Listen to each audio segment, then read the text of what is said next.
In today's tutorial, I'm going to show you how to enable or disable speaker output on your Lenovo laptop, tablet, or desktop computer.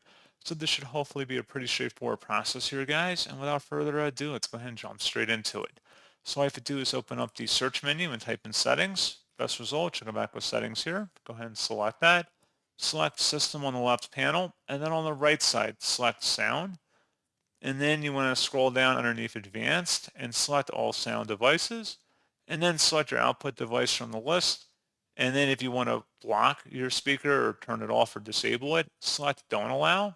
And if you change your mind later and you want to enable it, select allow, and that's all you have to do.